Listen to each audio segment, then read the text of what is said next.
Open a child's Learn the ABCs book, and you'll see that A is for apple, B is for balloon, C is for cat, and D is for sunshine. Okay, maybe you won't see that in a children's book.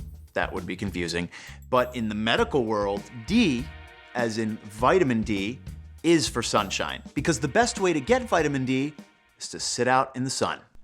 Vitamin D is considered the sunshine vitamin.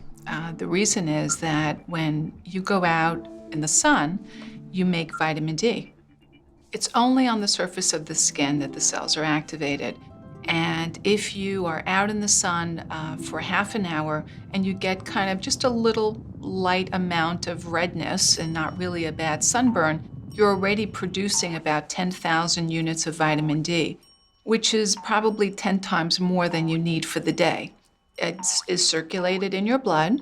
It goes to the liver. The liver converts it into the active form of vitamin D, which is called 25-hydroxyvitamin D. And that's in fact what's measured when we measure people's vitamin D levels. We're measuring 25-hydroxyvitamin D in the blood. That's the active form of the vitamin D. And then from there, it creates its magic at different levels in the bone, in the muscle. It even, has been touted as being protective against certain forms of cancers. Vitamin D is a very important vitamin. It enhances immunity, protects against colon cancer, and it's necessary for growth and thyroid function and blood clotting. We're especially interested in its effect on the bones, as vitamin D is needed for normal absorption of calcium and phosphorus. Without vitamin D, these minerals can't make their way into the bone, and this can eventually lead to brittle bones prone to fracture. People who don't get enough vitamin D are called vitamin D deficient. Well, vitamin D deficiency is actually quite common. Probably about a third of people, especially elderly people, have vitamin D deficiencies. Some of that arises from the fact that as people get older, you're not able to take in the vitamin D from the sun as much.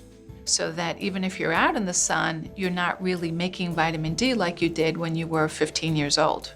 So elderly people can become vitamin D deficient very easily for that reason. Vitamin D deficiency can be picked up by doing a blood test. If someone thinks that someone might have a vitamin D deficiency because they broke a bone, for instance. Some patients who do have repeated fractures have vitamin D deficiencies, and it's very important to replenish their vitamin D, otherwise they will continue to fracture. The best way to get that vitamin D is to spend about 10 to 15 minutes in direct sun, without sunscreen, 2 to 3 times a week. Of course, after that allotted time, you should put on sunscreen to prevent sunburn and skin cancer. You can also get vitamin D from food sources, and the best sources contain the active form of vitamin D, called vitamin D3, or cholecalciferol. That's in butter, sweet potatoes, some fish like halibut, salmon, tuna, oatmeal, yogurt, and especially dark green leafy vegetables like spinach. You can replenish vitamin D by taking a pill, but be sure to read the label carefully. There's always a little bit of confusion with how much calcium to take, how much vitamin D to take, because sometimes what you see are pills that contain calcium and vitamin D. So I'll ask my patients, how much vitamin D are you taking? And they say 500 milligrams. I know that's the amount of calcium that they're taking. The amount of vitamin D that they're getting from that one pill might just be 200 units. So I really have taught my patients at this point to look at the labels and see how much is calcium, how much is D. You can develop vitamin D toxicity, but that's only if you're taking way more vitamin D pills than anyone needs. If you stick to the recommended 1,000 to 2,000 units a day, you should be fine. And vitamin D toxicity can only happen if you're taking pills. If you get your sunshine vitamin from the sunshine, no matter how much time you spend in that sunshine, you will not get vitamin D toxicity. So go enjoy it.